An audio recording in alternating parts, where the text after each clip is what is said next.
옛날, 아주 오랜 옛날. 동짓달이 지나 겨울이 채 물러가지 못한 이른봄, 바람결에 묻은 찬 기운은 바위 틈에 있기를 움츠러들게 하고요. 강물은 언체로 잠들어 있다가 해가 중천에 닿을 무렵 살금살금 물꼬를 틉니다. 언덕 너머 매와 한 송이 망울 터뜨리면 지나가는 새 한 마리 울음소리에 들판이 기지개를 켜고요. 겨우내 잠자던 고라니가 바위 그늘에서 눈을 비비고 일어나지요. 이 즈음 고을 서당에서 글 읽기로 이름난 선비 하나가 있었습니다. 그 이름은 이상도였어요.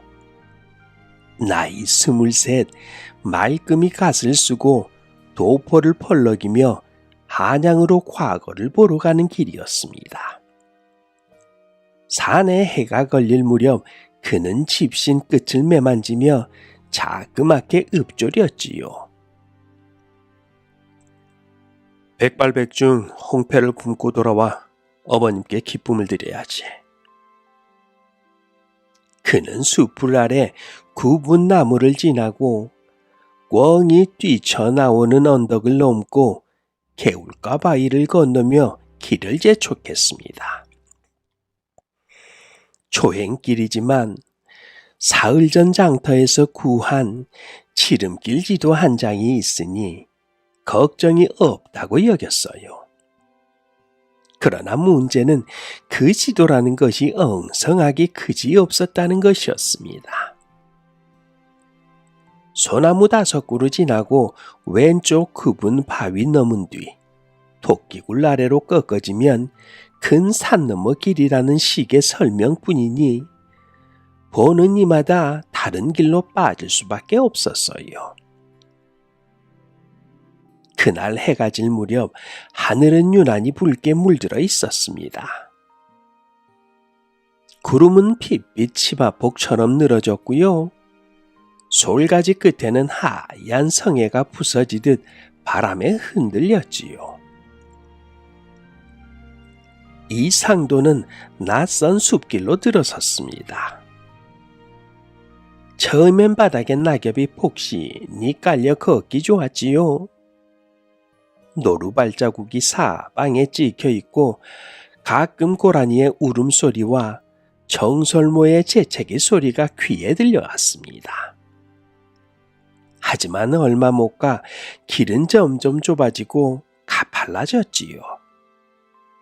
숲은 점점 짙어지고 머리 위 나뭇가지들은 햇빛을 막아 낮임에도 어둑어둑했습니다. 그는 지도를 펼쳐 다시 보았지만요.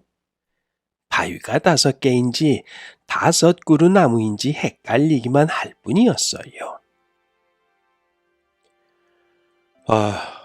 지름길이 아니라 지옥길이군. 그는 중얼거리며 땀을 훔쳤습니다. 이마에 맺힌 땀방울이 뺨을 타고 턱까지 흐를 때 붕 하는 이상한 나팔 소리가 들려왔어요. 그는 깜짝 놀라 귀를 기울였습니다.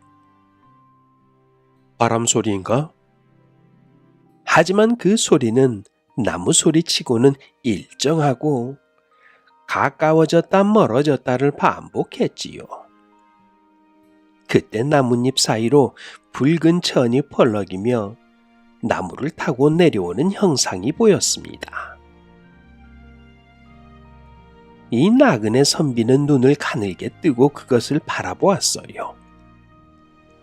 마치 사람인 듯 짐승인 듯한 형상이었습니다. 그리고 그 형상이 날렵하게 나무에서 뛰어내려 2발로 착지하며 서 있는 모습을 본 그는 숨을 삼켰어요. 그 존재는 잔나비였습니다. 그러니까 원숭이지요. 그런데 놀라운 건 그 원숭이는 붉은 치마에 자주색 저고리를 입고 있었고요.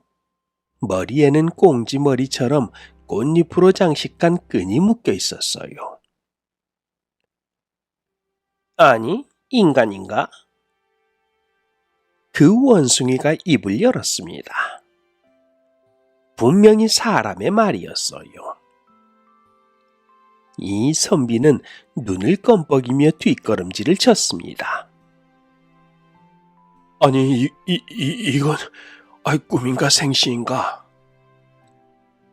그가 휘청이며 넘어지려 할 때 사방에서 나무 위로 바위 뒤로 풀숲 사이로 수많은 원숭이들이 모여들기 시작했어요. 그들은 모두 사람 옷을 입고 있었고요. 어떤 이는 부채를 들고 있었으며 어떤 이는 화장까지 한 듯 눈가에 붉은 점이 찍혀 있었습니다. 그중 가장 나이가 들어 보이는 회색 털 원숭이가 다가오더니 갓을 쓱 벗기며 말했습니다. 간만에 상등 손님이 오셨구려. 사내 사람, 그것도 사람 중에서도 반질반질하고 냄새도 좋은 사람이라니. 그는 도포자락을 움켜쥐고 말했어요. 아니, 도대체 이곳은 어디요? 어찌 원숭이가 말을 한단 말이요?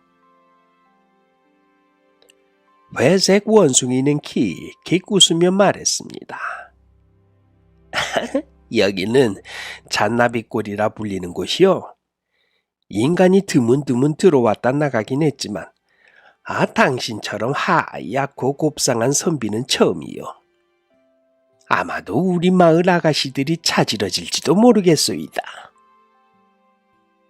선비는 그 말에 등이 싸늘하게 식었습니다. 이건 이상한 꿈이 분명하다. 눈을 감았다 다시 뜨면 서당 아닐 것이다. 그렇게 스스로를 다독이며 눈을 감았다 떴습니다.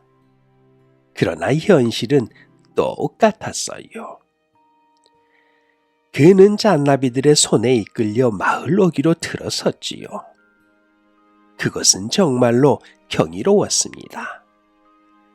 나무 위에 집들이 지어져 있고 집 사이마다 줄이 이어져 다리처럼 연결되어 있었어요.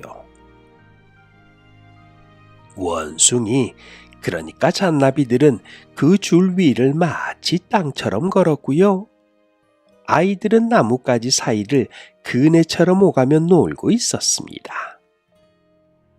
집집마다 연기가 피어오르고 그 연기 속에서는 구운 밤, 구운 고구마, 바나나의 향기와 닮은 익숙한 냄새가 퍼졌지요.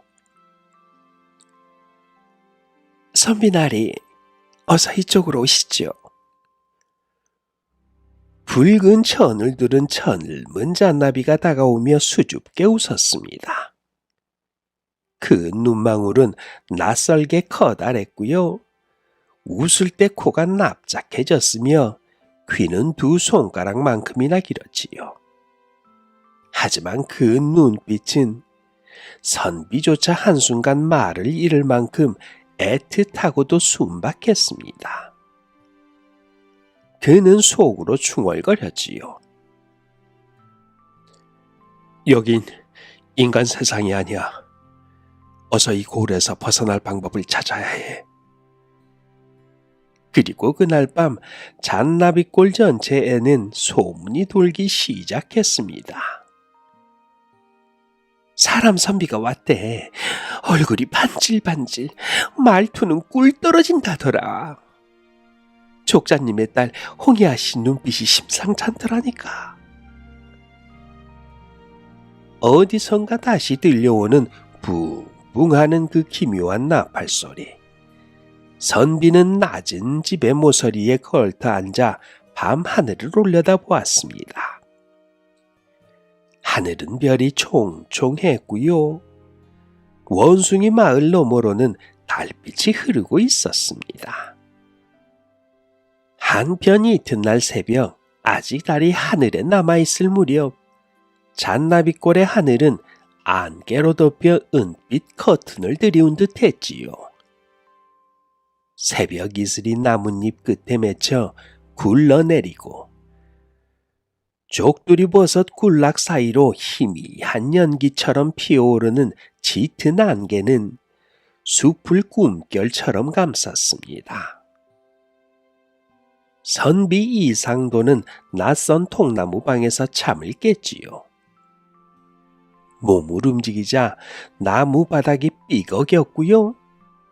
누운 자리엔 인맥이 살아있는 커다란 수서나 이불이 덮여 있었습니다. 이불에서는 은은한 향이 풍겨나와 그는 문득 어릴 적 어머니가 끓여주던 쑥물 생각이 났어요. 꿈이 아니었군. 그간 나지막이 중얼거릴 때 바깥에서 나뭇가지 밟는 소리가 들려왔습니다. 그리고 이내 문이 열리더니 고운 치마 저고리를 입은 젊은 원숭이 여인이 수줍은 듯 얼굴을 내밀었어요. 그 여인의 이름은 바로 홍이었습니다. 잔나비골 족장 대원장의 무남동녀였지요. 선비나리 깨어나셨습니까? 홍이는 마치 사대부집 교수처럼 두 손을 모아 깍듯이 인사를 하더니 이내 수줍게 웃으며 찻상을 들여왔어요. 상 위에는 구운 밤과 고운 색감의 산나물전, 그리고 연잎에 담긴 꿀차가 올려져 있었습니다. 그 모든 것은 정갈하고 향긋했지요. 이 몸이 한양으로 과거를 보러 가던 중 길을 잃고 이리 들어왔는데요. 여기가 도대체 어디입니까? 선비 이상도는 조심스럽게 물었습니다. 홍이는 반짝이는 눈으로 그를 바라보다 대답했지요. 여긴 잔나비골입니다. 사람들은 찾지 못하고 나무와 안개와 별빛이 허락한 자만이 들어올 수 있어요. 선비는 속으로 한숨을 삼켰습니다. 꿈이 아니며 여긴 틀림없이 사람이 아닌 존재들의 마을이었지요. 하지만 이 이상한 세계가 점점 더 현실적으로 다가오는 것이 더욱 무서웠습니다. 선비가 찻잔을 들려는 찰나 문 밖에서 또 다른 원숭이 여인들이 우르르 몰려들었어요. 정말 사람이에요? 아유, 하얗고 고운 것 좀 봐. 어머, 손이 왜 이렇게 부드러울까? 잠깐, 선비나리는 아침 식사 중입니다. 홍이가 깜짝 놀라며 가로막았지만 원숭이 여인들은 이미 방 안으로 밀려들었습니다. 모두들 화려한 꽃무늬 천을 몸에 두르고 나뭇잎 귀걸이를 달고 있었지요. 한 여인은 도보자락을 손끝으로 만지며 말했습니다. 어머, 이런 옷감은 처음이에요. 아우, 이거 비단이야? 아니면 달빛이야? 선비님 이름은 무엇이에요? 아우, 그를 참 좋아하게 생기셨다. 결혼은 하셨어요? 아유, 신부가 있냐고요? 이상도 선비는 얼굴이 붉게 달아올랐지요. 그는 조선 팔도 어디를 가도 이런 대접은 처음이었습니다. 인간 여인네들도 이런 식으로 대시를 해온 적이 없는데요. 하물며 원숭이들에게 듣다니. 아이고, 그 순간 바깥에서 다행히 나팔 소리가 울려 퍼집니다. 마을 중심의 커다란 참나무 광장에서 선비 환영 연회가 열린다는 신호였어요. 잔나비골 중앙 광장, 큰 참나무 세 그루가 뿌리로 얽혀 만들어진 둥근 공간엔 수많은 원숭이들이 모여 있었습니다. 가로등 대신 빛나는 버섯 등이 주렁주렁 매달려 있었고요. 나뭇가지 위엔 줄줄이 초록색 깃발이 펄럭였지요. 무대 중앙에는 커다란 바나나 껍질 위에 선비가 앉혀졌고요. 그의 앞에는 산속에서 나는 온갖 진귀한 음식들이 차려졌지요. 꿀로 졸인 도토리조림, 버섯과 산수유로 지은 죽, 하늘에서 떨어진다는 설화꽃 송편까지 모든 음식이 향긋하고 상상 이상으로 정갈했습니다. 연애의 하이라이트는 원숭이 여인들의 군무였어요. 소녀시대 핑크른즈 어리가라였습니다. 그들은 나뭇가지에 매달려 줄을 타며 원을 그리고요. 꽃잎으로 만든 부채를 들고 춤을 추었지요. 그 우아함이란 말로 형언하기 어려웠어요. 하지만 선비의 등에서는요, 식은땀이 흘러내렸지요.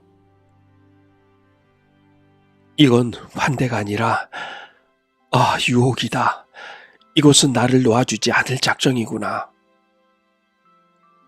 한편 족장 대원장은 연애 말미에 떡하니 일어나 말했습니다.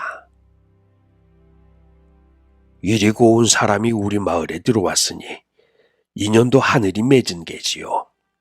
나의 외동딸 홍이와 혼례를 올려 잔나비골에 사이가 되시오. 이 말에 연회장은 함성과 환호로 뒤덮였습니다. 선비 이상도의 눈앞이 까매졌어요. 그는 도포를 꼭 붙잡고 생각했습니다. 살기 위해서라도 어찌하든 빠져나가야 한다. 인간 세상으로 돌아가지 않으면 난 영원히 이곳에 갇히게 된다. 한편 밤은 천천히 내리고 있었습니다. 달빛이 참나무 가지 사이를 조심스럽게 기어가고 별빛은 숲의 숨구멍에서 새어나오는 하얀 안개에 스며들었지요. 잔나비골의 밤은 아름답고도 고요했지만 그 속에는 눈에 보이지 않는 눈과 귀가 사방에 숨어 있었습니다. 선비는 누웠지만 잠을 이루지 못했어요. 외양은 평온하고 환상적인 마을이었지만요. 그 안에 담긴 이질적인 정서는 선비의 가슴을 먹먹하게 만들었습니다. 숲은 깊고 길은 복잡하며 잔나비들의 감각은 사람보다 예민했지요. 이대로 흘러가면 평생 이 마을의 사위가 되어 나무 위에서 바나나나 따먹으며 늙어갈 판이었습니다.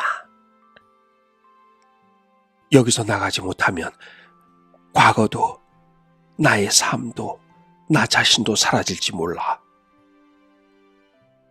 그는 그렇게 마음을 다잡고 탈출 계획을 세우기 시작했습니다. 그는 첫째, 마을의 구조를 파악해야 했어요. 잔나비골은 원형으로 구성되어 있었습니다. 중심에는 족장의 집이, 그 둘레로는 각 원숭이 가족들의 나무집이, 그 바깥으로는 울창한 숲이 병풍처럼 둘러싸여 있었지요. 그리고 나무 위 집들 사이엔 밧줄 다리가 연결되어 있었으며 바닥으로는 내려가는 계단이 거의 없었습니다. 선비는 며칠을요, 가장한 산책을 하며 마을의 외곽 지형을 눈에 담았지요. 마을의 남쪽 끝 직넝쿨이 어지럽게 엉킨 곳에 흙길로 이어진 옛 나무 계단 하나가 있었고요. 그 아래로는 개울과 잔돌이 가득한 경사로가 이어져 있었습니다. 그곳이야말로 유일한 탈출로였어요. 하지만 그 계단은 늘 경비대 잔나비 둘이 서 지키고 있었습니다. 그들은 낮엔 땅콩을 까며 졸았지만 밤에는 기묘하게도 귀에 꽃잎을 꽂고는 코로 공기 냄새를 맡으며 경계에 나섰지요. 밤에는 냄새로도 날 추적할 수 있겠군. 그는 생각했습니다. 그래서 두 번째로 냄새를 감추기 위한 준비도 필요했지요.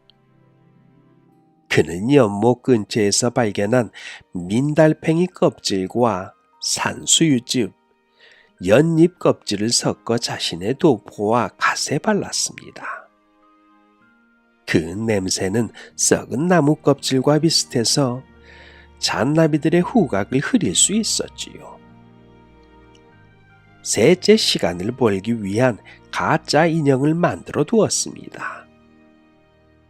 그는 나무 껍질과 솔방울, 잡초를 모아 자기 크기의 인형을 만들고요.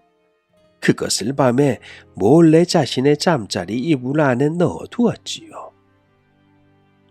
그 인형은 겉보기엔 이불 속에 엎드려 자는 사람처럼 보였습니다.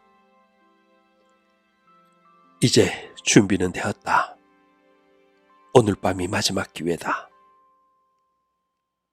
왜냐하면 내일이 바로 족장딸 홍이와의 호을내 날이었기 때문이었습니다. 그날 밤 잔나비골은 평소보다도 더 조용했어요. 하늘은 별이 가득했고 나무들은 바람조차 숨죽인 듯 흔들리지 않았어요. 그리고 멀리서 고운 목청으로 노래하는 잔나비 여인들의 호을례 준비가 들려왔습니다. 선비는 숨을 죽였어요. 바나나 잎으로 덮어둔 인형을 마지막으로 확인하고는 조용히 몸을 일으켰지요. 손에는 연잎 바른 도포, 입엔 숨소리를 막는 나무 조각을 문 채 그는 밧줄 다리를 타고 남쪽 외곽으로 향했습니다. 부디 들키지 말아다오. 그가 도착했을 때요, 계단 입구에는 역시나 경비병 둘이 졸고 있었어요. 하나는 꼬리로 나무를 감싸고 그 위에서 흔들리고 있었고, 하나는 코를 끙끙대며 풀밭 냄새를 맡고 있었습니다. 선비는 나뭇잎 그림자 사이를 파고들어 바닥으로 서서히 미끄러졌지요. 직넝쿨은 뾰족했고 손바닥은 상처로 얼룩졌지만 그는 소리 없이 땅을 밟았습니다. 눈앞에는 달빛에 반사된 계곡 물줄기가 흐르고 있었고요. 물을 따라가면 언젠가는 산을 벗어날 수 있으리란 희망이 보였지요.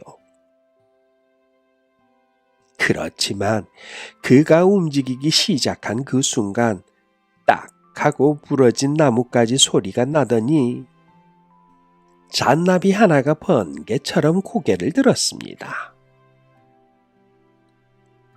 선비가 도망친다.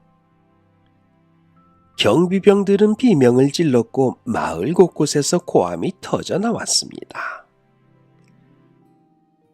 선비는 이를 악물고 달리기 시작했어요. 발밑에 자갈이 튀고 연못 위에 떨어진 이슬이 튀어올랐습니다. 뒤에서는 나무 위를 타고 달리는 잔나비들 수십 마리의 그림자가 따라붙었어요. 그는 미리 점찍 거둔 바위 뒤로 숨어들었습니다. 허리를 낮추고 심호흡을 했어요. 바람은 그의 연잎 바른 갓을 지나며 썩은 풀냄새를 퍼뜨렸습니다. 아니, 으, 어디로 갔지?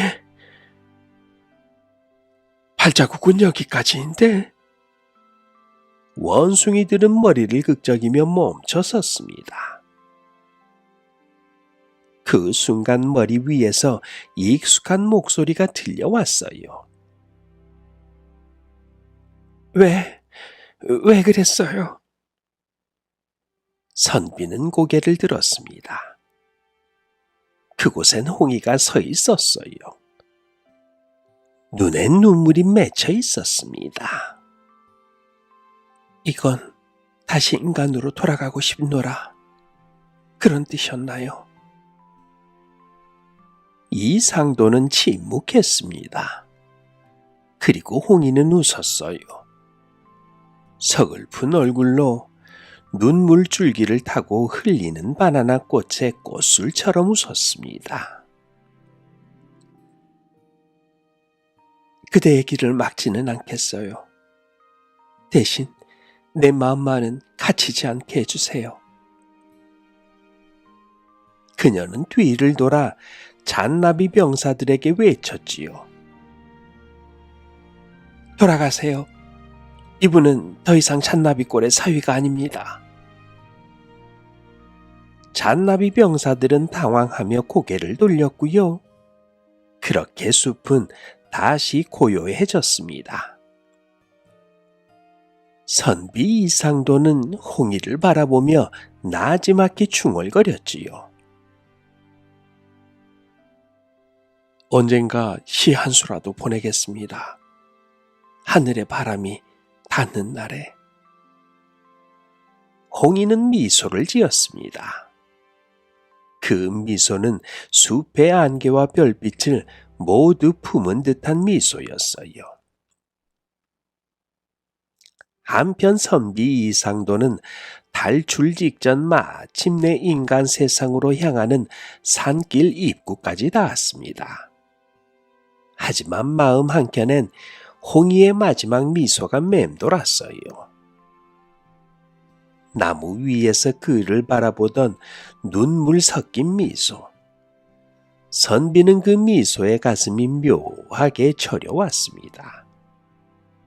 하지만 그는 발걸음을 멈추지 않았어요. 숲은 다시 짙어졌고 밤은 깊어져 있었습니다. 그러나 이 길은 낯설지가 않았어요. 그리고 무언가 이상했습니다. 방금 이 나무를 지나친 것 같은데. 그가 발걸음을 옮길 때마다 나무 모양이 반복되었고요. 작은 웅덩이, 칡넝쿨, 부러진 가지까지 그대로 다시 나타났습니다. 잔나비 꼴에는 숲의 미로가 그렇게 있었던 것이지요. 이곳에서 탈출하려는 외부인을 막기 위한 잔나비 마을의 오래된 마법이었고요. 선비 이상도는 그 마법의 틈에 갇혀 있었습니다. 선비나리, 이제 그만 돌아오셔야지요. 잔잔한 바람처럼 울리는 목소리. 그는 놀라 뒤돌아보았습니다.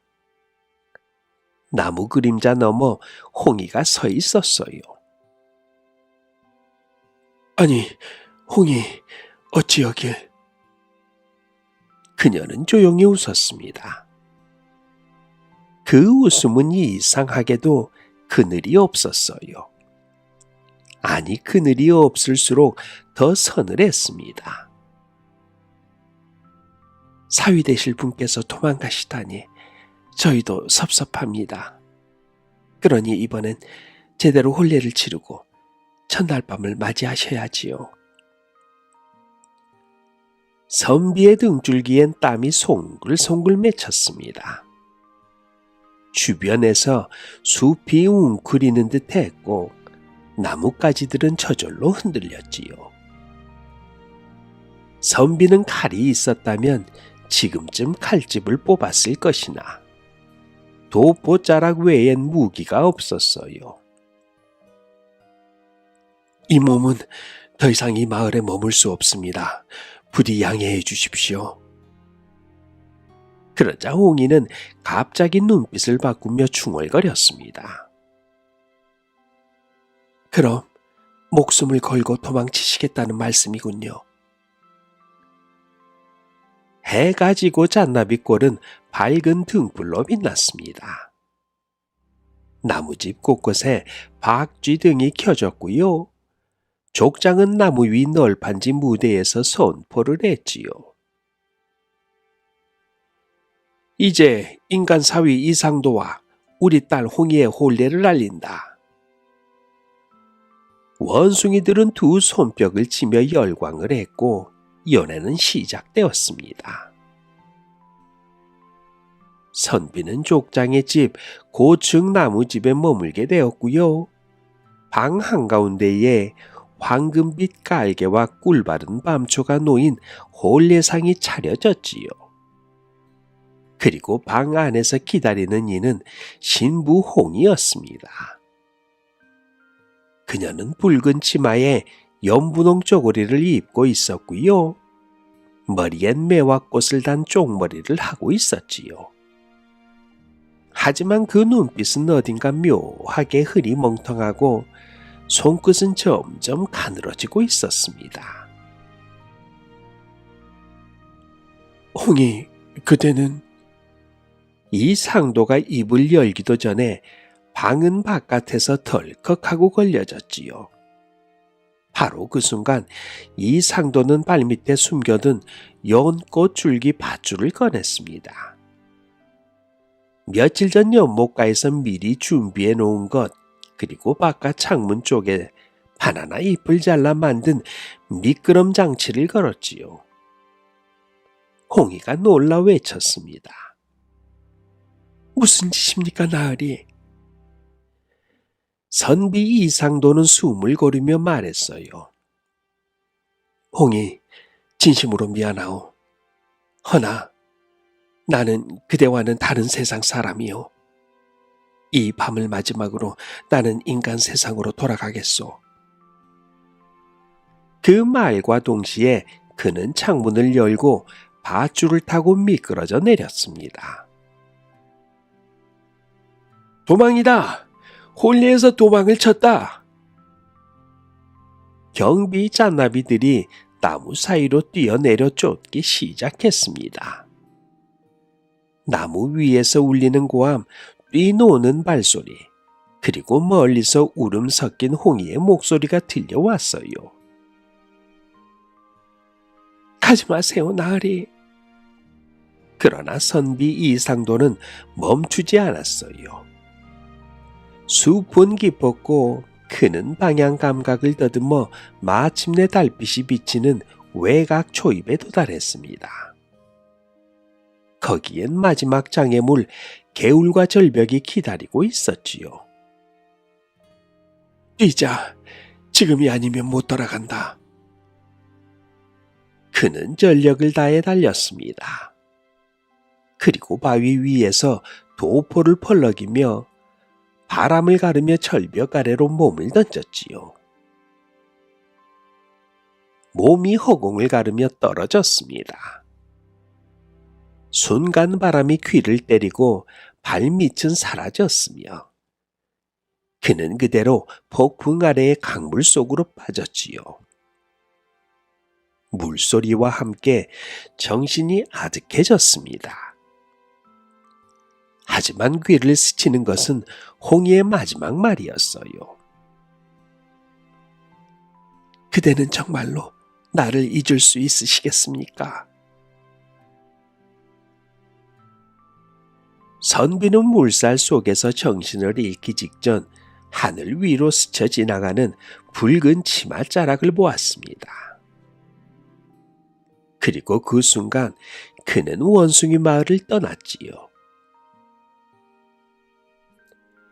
한편 새벽 안개가 강둑을 스치며 부유하듯 내려앉고 동력 하늘은 찬란한 여명으로 물들고 있었지요.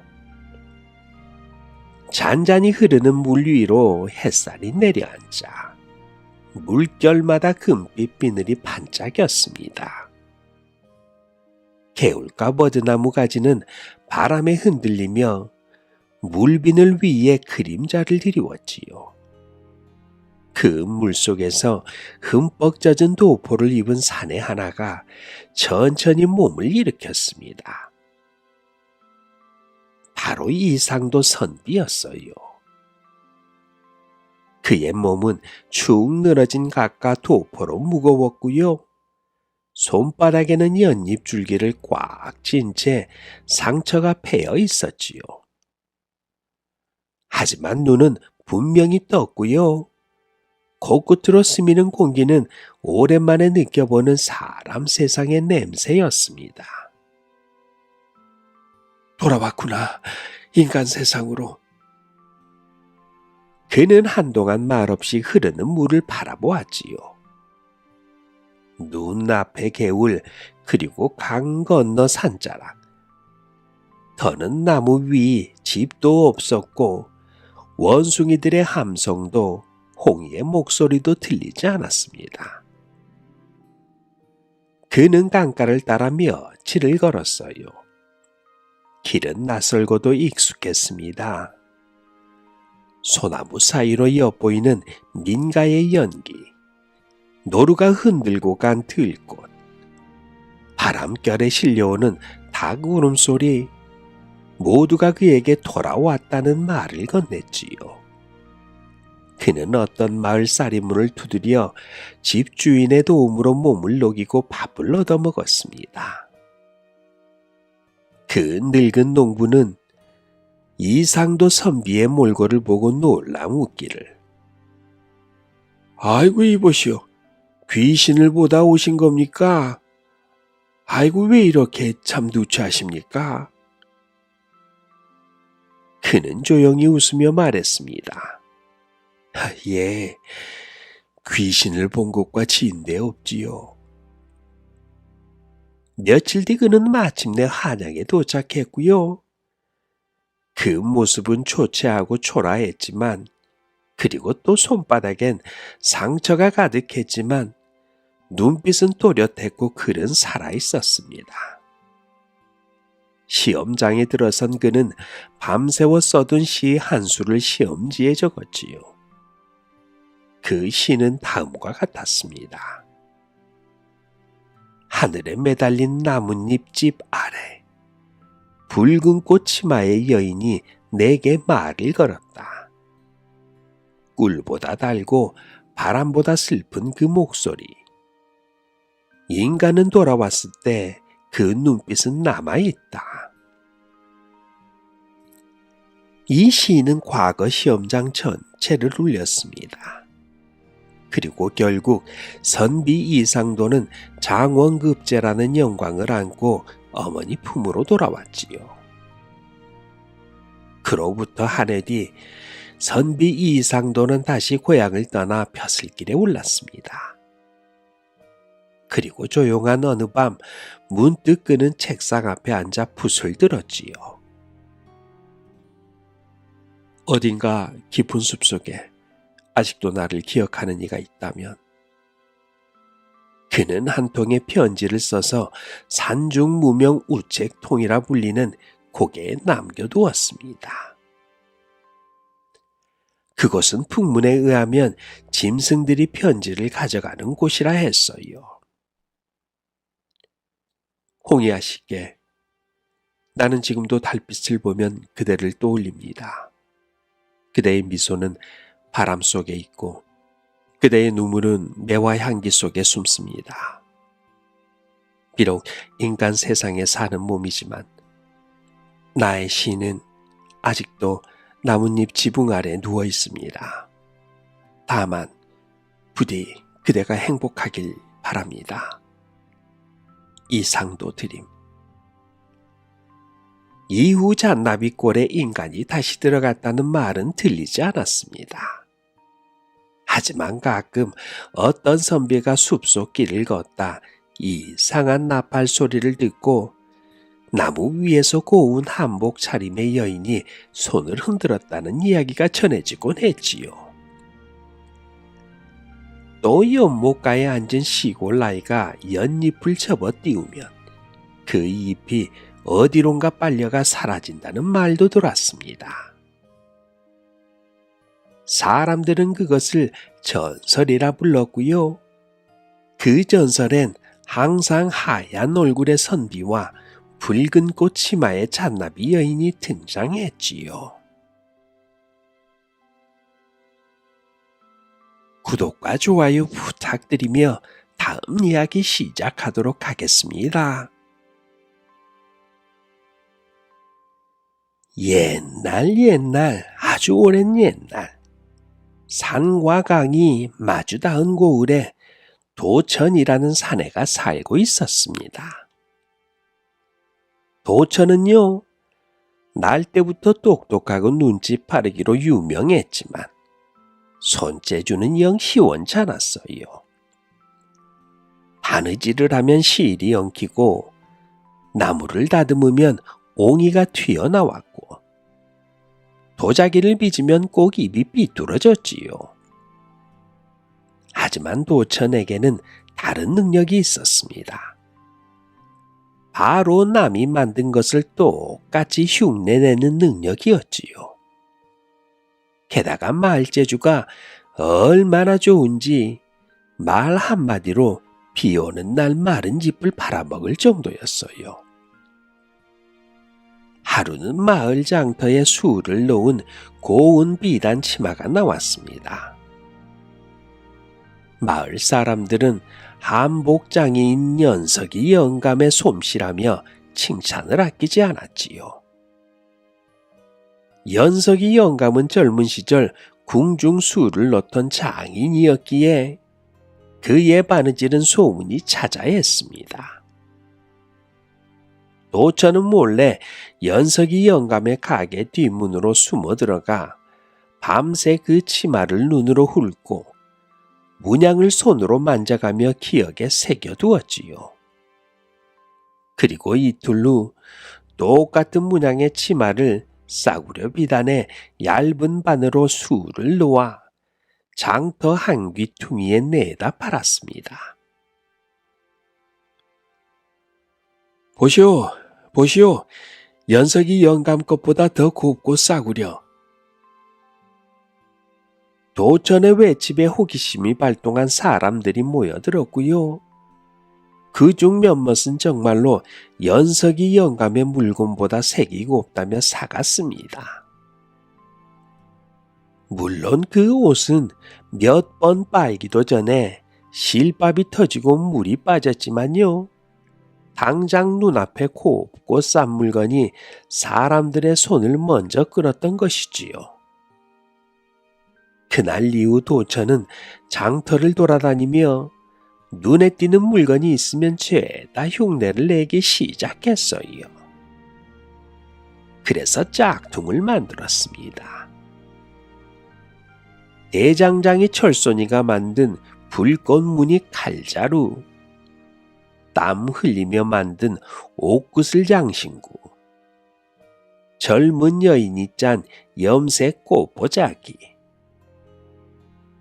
할멈이 만든 약수 코약통, 심지어는 부적과 부채에 새긴 주문 문양까지도 말이지요.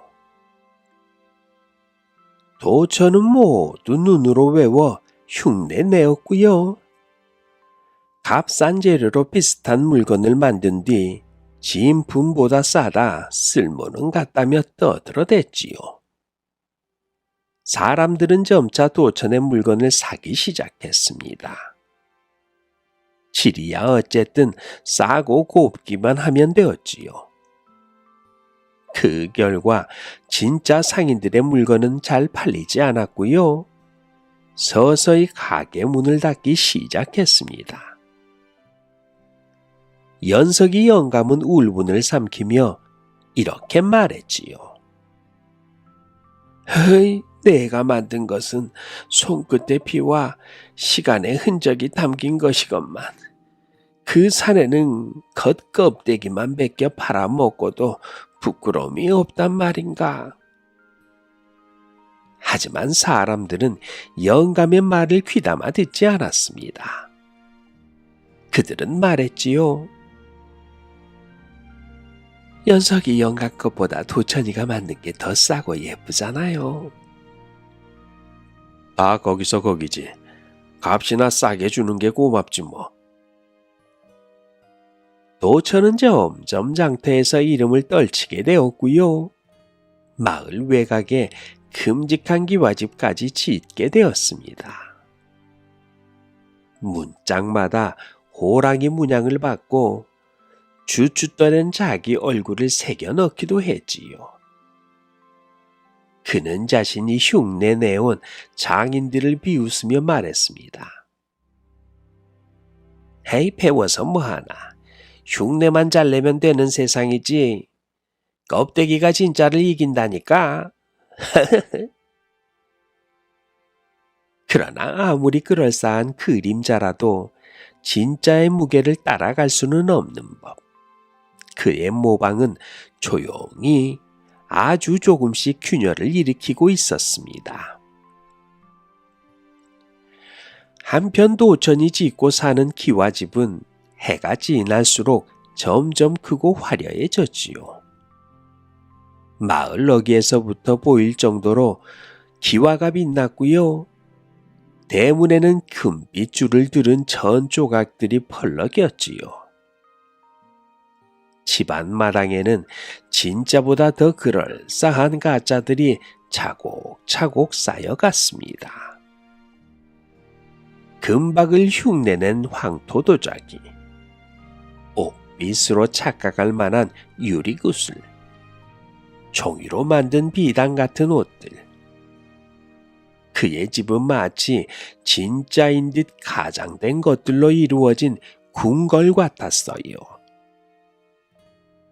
그가 흉내내온 것은 물건뿐이 아니었습니다. 장인의 명성, 마을의 신뢰, 심지어 폭을 부르는 부적까지도 흉내내기 시작했지요. 한 해는 가뭄이 극심하여 사람들은 동쪽 언덕의 부적장이 목처 선인을 찾아가 비를 내려달라고 청했지요. 목처 선인이 부적을 써서 마을 곳곳에 붙이자 정말로 3일 뒤 천둥이 치고 단비가 내렸습니다. 사람들은 선인의 부적에 신통한 기운이 있다며 경외심을 품었지요. 그 모습을 본 도천은 또다시 욕심이 피어올랐습니다. 그래, 이제는 신통까지도 흉내 내봐야겠다. 도천은 몰래 목초 선인이 다녀간 곳을 뒤쫓아 그가 붙여둔 부적을 밤에 몰래 떼어 집에 가져와 폰을 떴습니다. 그리고는 엉성한 분놀림으로 비슷한 글자를 적어 내다 팔기 시작했지요. 여기요, 신통한 부적이 있어요. 목초 선인의 도장을 내가 직접 받아왔소이다. 그 말을 들은 사람들은 의심은커녕 도천이 이제는 신통한 경지에까지 이르렀다고 떠들어댔습니다. 아, 도천이는 장사꾼이 아니라 신통쟁이요. 아유, 그이가 만든 옷을 입으면 복이 들어온다니까. 하지만 문제는 그때부터 시작되었어요. 도천의 부적을 사고 벽에 붙인 한 농부의 밭에 우박이 떨어지고 농작물이 죄다 말라버리는 일이 일어났습니다. 또 다른 사람은 도천이 만든 행운의 부채를 선물로 받고는 계곡에서 미끄러져 다리를 다치고요. 또 어떤 이는 복을 부른다는 가짜 기름 등잔을 켜다 불이 나서 집이 전소되었지 뭐예요. 마을에서는 슬슬 이상한 소문이 퍼지기 시작했습니다. 도천이 만든 물건만 쓰면 왜 이리 재수가 없는지 몰라. 그 부적 말이야. 사실은 목초 선인께 아니라 흉내낸 거라던데. 그 사내한테 산 고약을 바른 뒤로 부스럼이 더 났다니까. 사람들은 점점 도천의 가게에서 등을 돌리기 시작했습니다. 그러나 도천은 이를 시샘과 질투로 여겼지요. 에이, 잘 나가니까 저렇게 구는 거지. 다 시기심 때문이야. 나는 가짜가 아니라 모방의 대가란 말이야. 그는 계속해서 물건을 만들었지만요. 점점 품질은 떨어지고 흉내 내던 대상이 사라지자 그는 결국 더 이상 무엇도 흉내낼 수 없는 빈 껍데기가 되어갔습니다. 그러던 어느 날 도천이 만든 장신구를 목에 걸고 외출한 부잣집 교수가 갑자기 길에서 기절하는 사건이 발생했어요.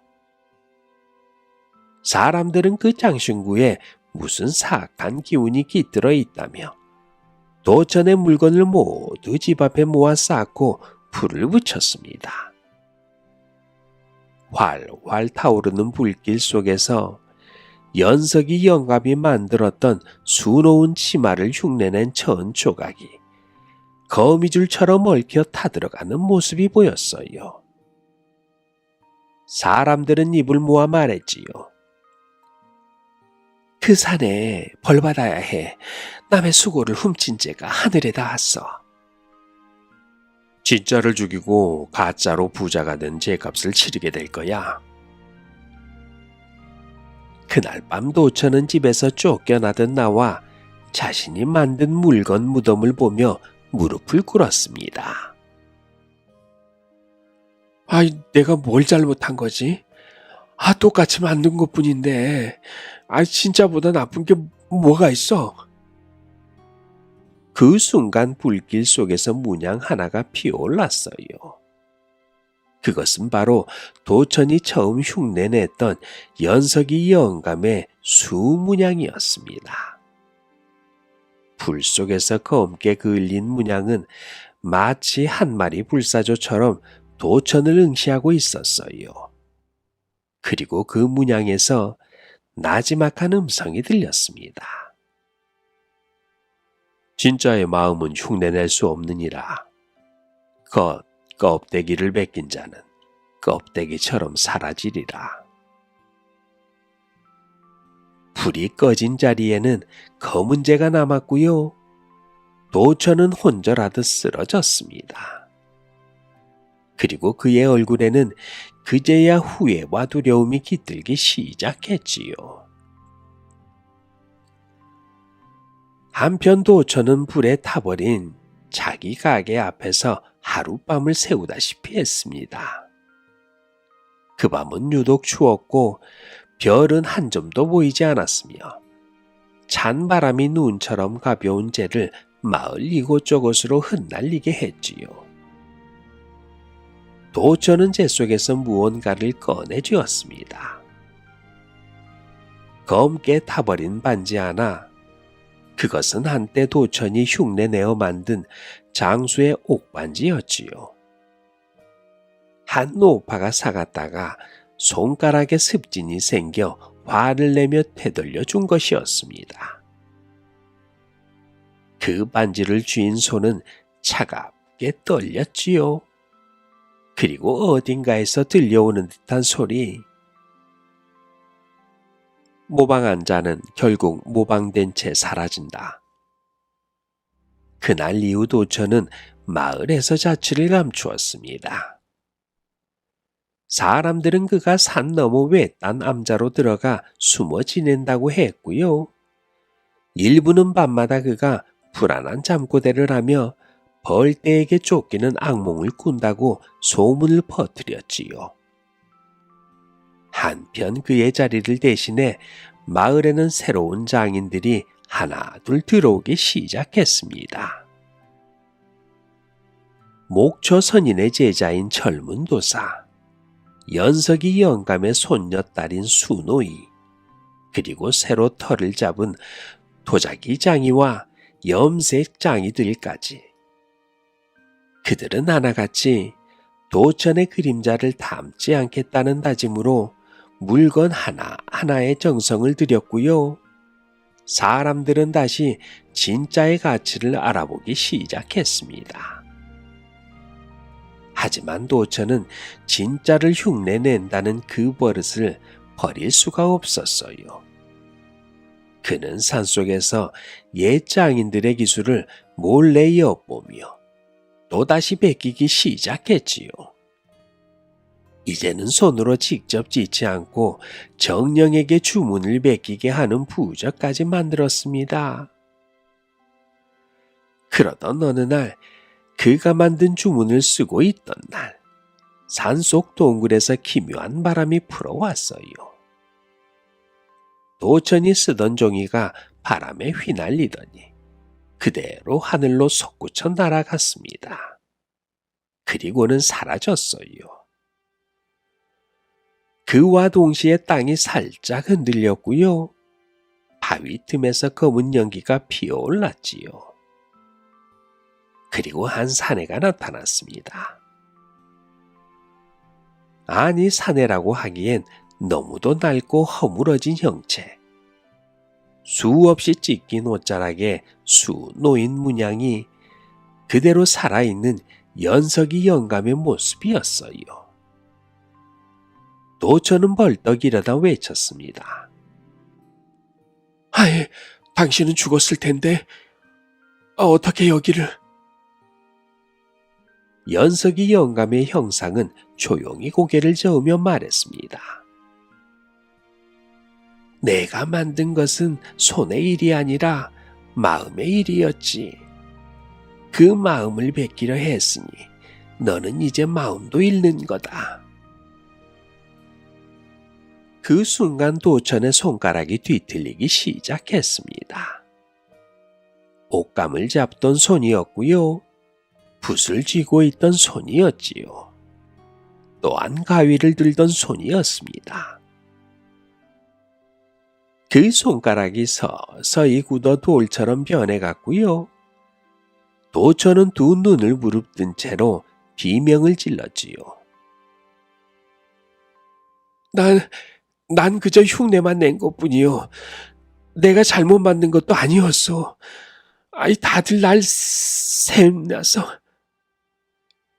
그러자 바람 속에서 수많은 목소리가 한꺼번에 쏟아졌어요.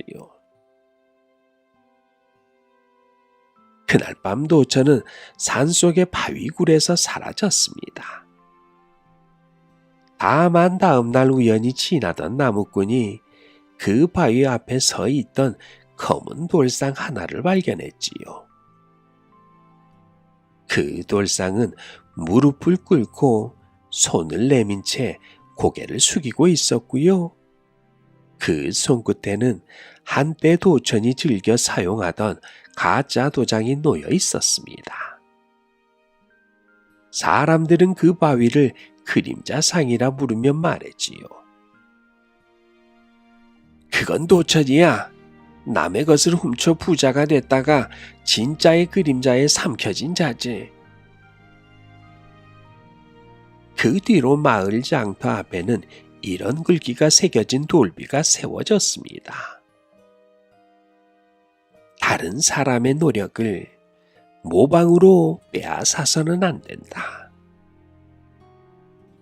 그리고 그 교훈은 입에서 입으로, 장터에서 장터로 전해졌지요. 옛날 깊은 고을에 옥자라는 처자가 살고 있었습니다. 옥자는 어릴 적부터 동네에서도 유명할 정도로 보기 드문 외모를 지니고 있었는데요. 얼굴은 편편하고 눈은 작았으며 피부는 벼락 맞은 감자 껍질처럼 울퉁불퉁하고 검은 기운이 감돌았지요. 아이들은 그녀를 꼬질이 우락부락이라고 놀리며 따라다녔고요. 어른들도 아유, 저러다 시집 가겠어? 하며 혀를 찼지요. 하지만 옥자의 심성만큼은 그 무엇보다도 맑고 단단했습니다. 부모에게는 효를 다하고 마을 어르신들을 보며 웃으며 인사를 건넸으며 특히 손이 야무지기로는 세 손가락 안에 들었지요. 바느질은 말할 것도 없었고요. 지게를 지고 논일을 척척 해내며 장작을 쪼개도 땀이 맺히기 전까지 한마디 신음도 내지 않았습니다. 그런 옥자를 보고 마을 할미들은 속으로만 중얼거렸어요. 사람은 얼굴로만 사는 게 아니여. 옥자 같은 아이를 며느리로 얻는 집은 복 터진 집이야. 그러던 어느 해 인근 고을에 몰락한 양반가인 남시댁에서 혼처를 알아본다는 말이 돌았습니다.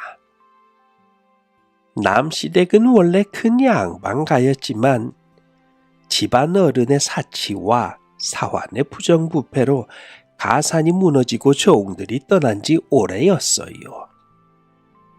집안에는 쌀독이 비었고 장독엔 곰팡이가 피었으며 아궁이엔 거미줄이 내렸다는 소문이 자자했습니다. 그런 집에 어찌 혼처를 보내겠느냐 싶었지만 어느 날 남시댁 막내 도련님이 말없이 옥자의 집을 찾아왔어요. 병약한 형님들 사이에 몸은 멀쩡하나 사색을 잃은 듯 침묵이 많은 사내였습니다. 그는 옥자의 아버지에게 고개를 조아려 이렇게 말했지요. 가문은 이름뿐이고 집안은 병들었습니다. 허나 저 여인의 손끝에 깃든 정성과 눈빛 속 인내라면 다시 세울 수 있을 것 같습니다. 옥자의 부모님은 놀라움에 입을 다물지 못했지만요. 옥자는 조용히 고개를 끄덕였습니다. 저를 원하신다면 나무처럼 곁을 지키겠습니다. 흔들리지 않고 말이지요. 그리하여 옥자는 남시댁으로 조용히 혼례를 올리고 들어갔습니다. 비단도 없이 배백상도 없이 그렇게 말이지요. 혼례날 사람들은 수군거렸습니다. 아유, 못생긴 계집이 양반가로 시집을 간다니. 뭐야, 세상이 어찌 돌아가는 거야? 그러나 아무도 몰랐어요. 그날부터 남시댁에 기울어진 운명이 조금씩 일어나기 시작했다는 것을 말이지요. 옥자가 남시댁에 들어가던 날 저녁 노을이 유난히 붉게 내리깔렸습니다. 장독대에는 하얀 곰팡이가 이불처럼 덮여 있었고요. 헛간에는 똥거름만 썩어가고 있었지요. 집안 곳곳은 거미줄이 어지럽게 엉켜 있었고 방 안에는 비가 새어드는 물자국이 벽을 갈라놓고 있었습니다. 하지만 옥자는 그 어느 곳에도 얼굴을 찡그리지 않았어요. 그녀는 가마에서 내리자마자 손수 앞치마를 두르고 마당을 쓸었고요. 그날 저녁부터 아궁이에 물을 지펴 죽을 끓였습니다. 장작을 찢고 장독 뚜껑을 열어 썩은 장을 퍼내고 바닥에 붙은 곰팡이를 긁어냈지요. 손끝이 닳도록 발바닥이 푸르트도록 입 한 번 삐죽거리지 않고 집안을 다시 살려내기 시작한 것이었습니다. 그녀의 정성은 하루 이틀 새 성과를 내기 시작했어요. 죽만 먹고 누워있던 시아버지의 기침이 멎었고요. 말이 없던 남편은 해가 뜨기도 전에 장작을 패기 시작했으며 텃밭엔 심지도 않은 들깻잎이 돋아났습니다. 옥자는 새벽이면 물을 길어 처마 밑에 빗물바지로 돌려 담았고요. 낮이면 바느질을 해 이웃집 아이 옷을 키워주었으며 밤이면 불 밝인 채 삶은 고구마를 도련님과 시동생 그릇에 나로 담았지요. 그러던 어느 날 마을에서는 이런 말이 돌기 시작했습니다. 아이 그 못생긴 계집이 남씨댁에 복을 불러들였대. 그 손이 황금 손이라지 않나. 뭐든 될수록 살아난다더라니까. 3년이 지나자 남씨댁은 기적처럼 다시 일어났습니다. 지붕은 새로 기와장을 얹었고 담장은 흙을 발라 말끔해졌으며 종들이 다시 돌아왔지요. 마당에는 쌀가마니가 쌓였고 외양간엔 송아지가 새끼를 낳았습니다. 집 안엔 손님이 끊이지 않았고요. 문중에서는 다시 고을 양반 체면을 살릴 집이라며 남시댁을 다시 지켜 세웠지요. 그러나 문제는 그 즈음부터 시작되었습니다. 집안이 서자 사람들의 눈도 말도 태도도 바뀌기 시작했어요. 처음에는 옥자덕이라며 고개를 조아리던 이들이 이제는 슬슬 그녀의 외모와 출신을 들먹이며 비웃기 시작했습니다. 이제 양반댁이 되었는데 며느리 꼬락서니가 저래서야. 집안이 일어섰으면 첩이라도 예쁜 계집을 드리는 게 마땅하지 않나? 심지어 시아버지는 술김에 이렇게 말하곤 했어요. 어차피 집안일은 누구나 하는 것이고 저 얼굴 좀 예쁜 며느리를 데려올 걸 그랬어. 남편 역시 점차 옥자에게 등을 돌렸습니다. 처음에는 고개를 조용히 숙이던 사내가 이제는 마을에서 젊고 곱게 생긴 미망인과 눈을 맞추기 시작했던 것이에요. 옥자는 점점 입을 닫고 손끝만 움직였습니다. 예전처럼 불을 떼고 장을 담그고 빨래를 말렸지만 그녀의 미소는 서서히 사라져갔지요. 어느 날 밤 시아버지의 생신잔치가 열렸어요. 마을의 유지들과 문중 어른들이 모였고 잔치상이 길게 차려졌습니다. 옥자는 하루 종일 국을 끓이고 전을 부치고 과일을 깎아 상을 채웠지요. 그런데도 아무도 그녀를 불러앉히지 않았습니다. 사랑방 안에서는 이렇게 수군거리는 소리도 들려왔어요. 하인이 해도 이 정도는 하겠지. 아이고 흉측한 얼굴만 아니었어도 사람 대접은 받았을 텐데. 그 말을 듣고도 옥자는 아무 말 없이 뒤 곁에 홀로 앉아 찬 국물을 떠먹었습니다. 달빛 아래 그녀의 손끝엔 기름때가 그대로 남아 있었고요. 눈망울에 말라붙은 고름 자국처럼 슬픔이 엉겨 있었어요. 그의 겨울 남시댁은 다시 놀라운 변화를 맞이하게 됩니다. 기이하게도 곱던 송아지가 갑자기 피를 토하며 죽고요. 별을 담은 창고에 불이 나고 종 하나가 반나절 사이에 미쳐 날뛰다 집을 나갔고 기와장 밑에서 쥐가 때로 죽은 채 발견되는 일이 잇따랐어요. 사람들은 그제야 수군거리기 시작했습니다. 어머머, 혹시 옥자에게 죄를 지은 게 아니야? 아유, 옥자, 모진 소리 한마디 없이 아예 산다고만 알았지. 그래, 정녕 하늘이 지켜보고 있었어. 하지만 그 집안에서는 아무도 인정하지 않았습니다. 옥자는 그저 짐처럼 취급되고 그림자처럼 취급되며 하루 종일 벽지에 발자국처럼 치워져 갔지요. 그러던 어느 날 그녀는 조용히 침을 쌌습니다. 단지 바느질 주머니 하나, 돌절구와 반쯤 남은 된장 항아리 하나만을 챙겨 등에 짊어졌지요. 그 누구도 그녀의 뒷모습을 붙잡지 않았습니다.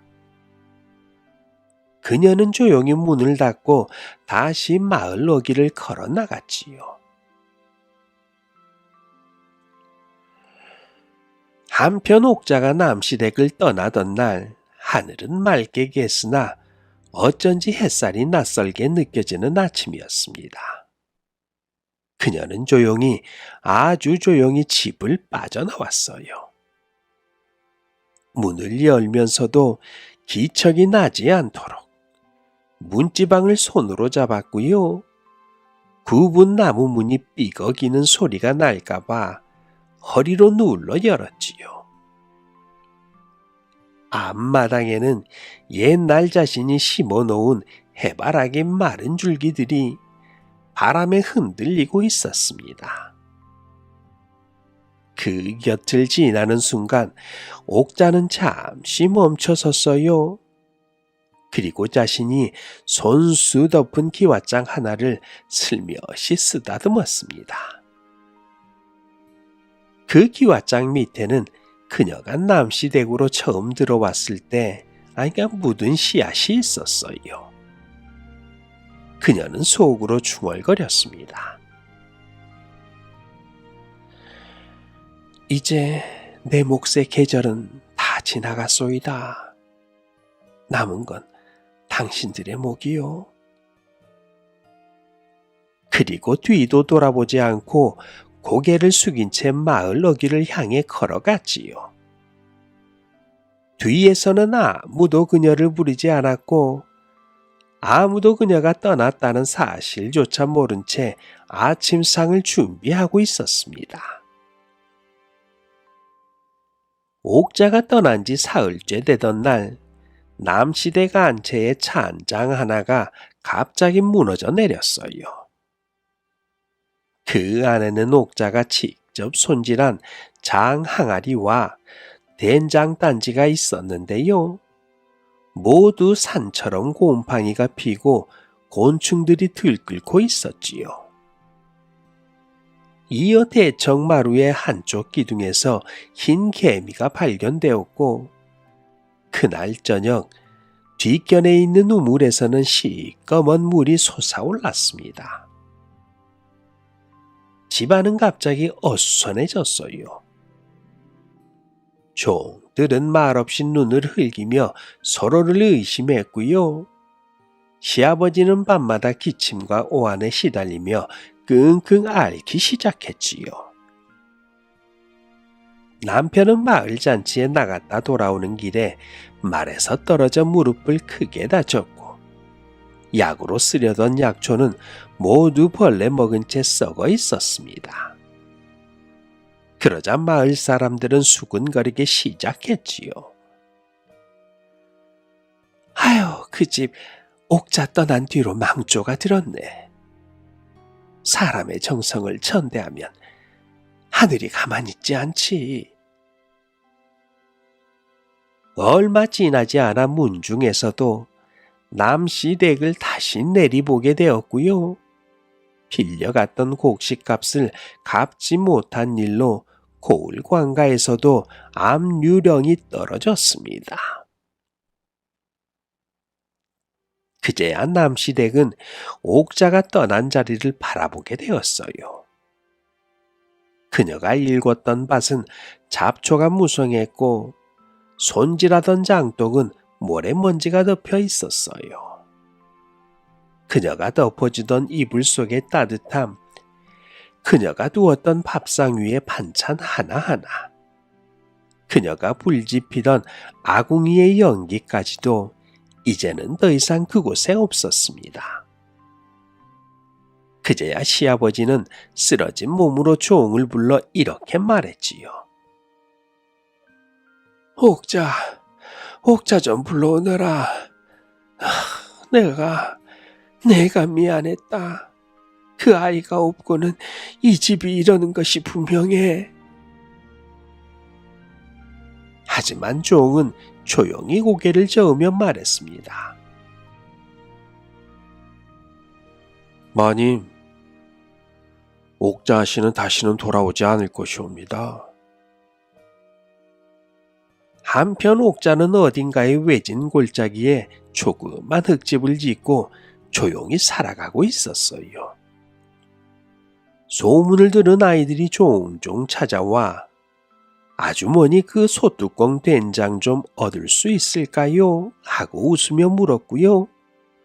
옥자는 된장을 퍼주며 조용히 미소를 지었지요. 그녀는 더 이상 누구의 며느리도 아니고 누구의 그늘도 아닌 오롯이 자신의 시간 속에서 부지런히 살아가는 한 여인이었습니다. 몇 해가 지난 어느 날 남씨 댁의 담벼락이 모두 무너졌고요. 대문 기둥이 갈라져 키와 짱이 덜컥 떨어졌다고 해요. 문중 어른이 무너진 집터를 돌아보다가 담벼락 밑에 묻혀있던 작은 돌비석 하나를 발견했습니다. 거기엔 정갈한 글씨로 이렇게 새겨져 있었지요. 내가 꽃이 아니라도 꿀을 모은 나비는 기억할 것이다. 내가 그림자가 아니라도 한때 머물렀던 햇살은 기억할 것이다.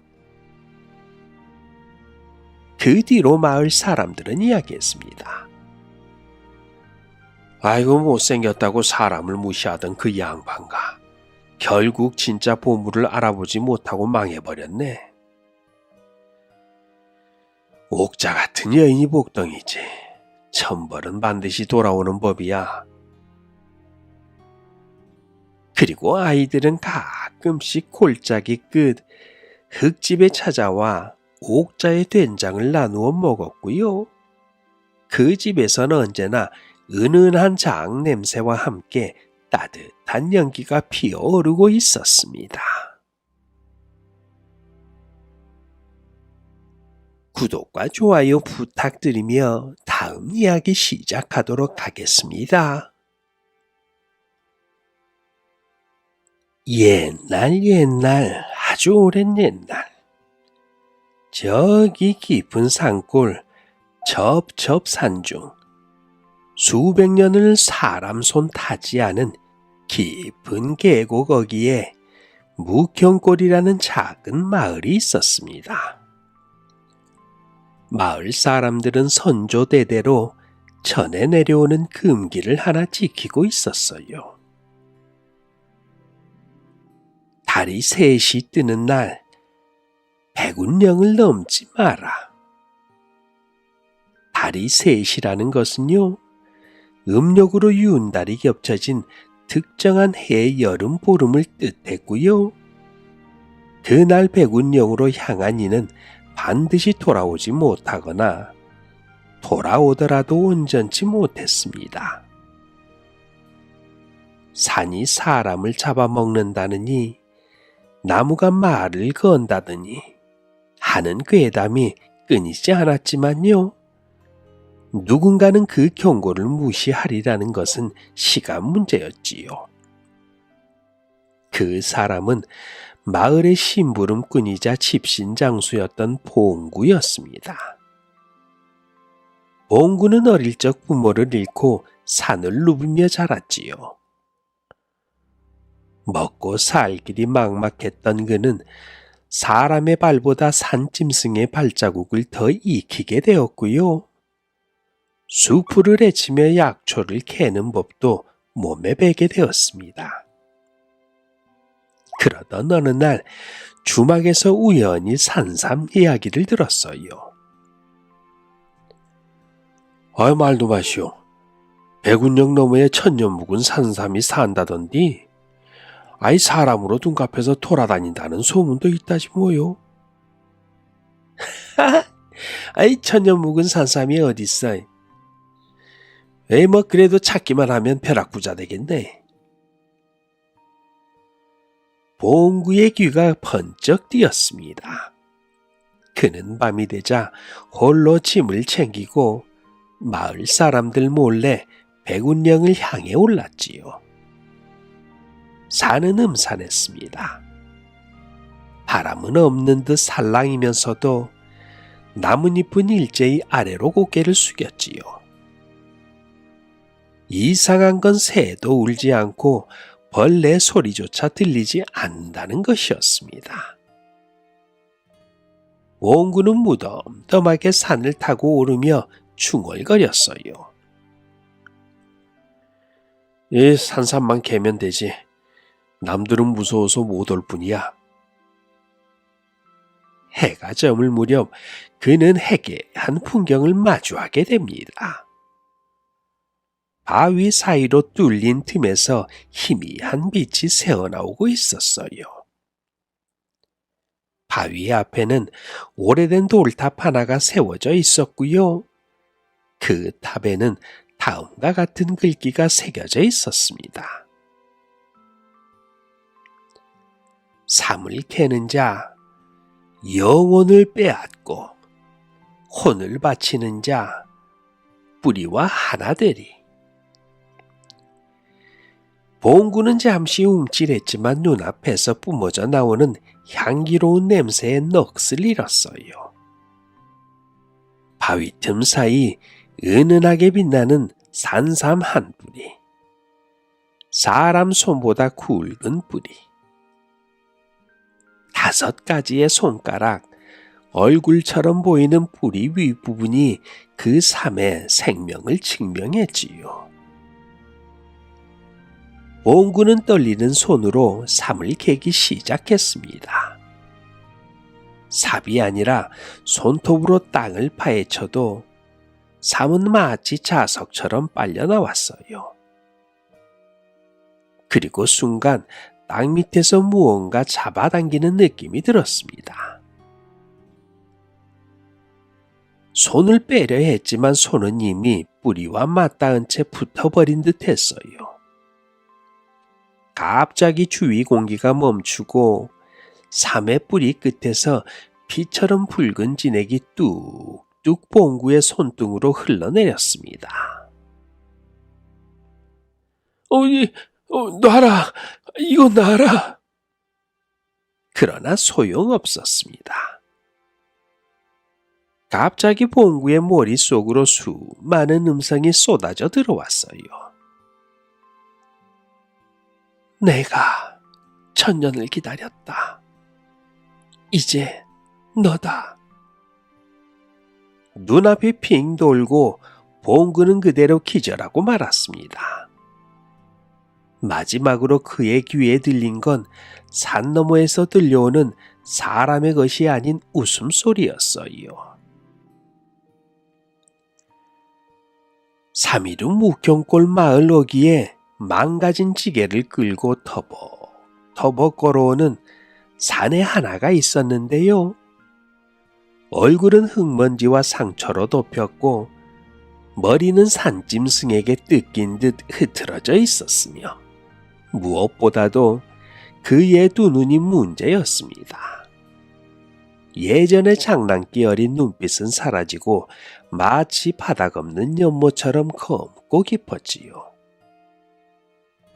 아이고, 봉구 아니오? 아이, 봉구야. 처음으로 그를 알아본 것은 주막의 주모였어요. 주모는 깜짝 놀라 동구 밖으로 뛰어나와 그를 붙잡았지요.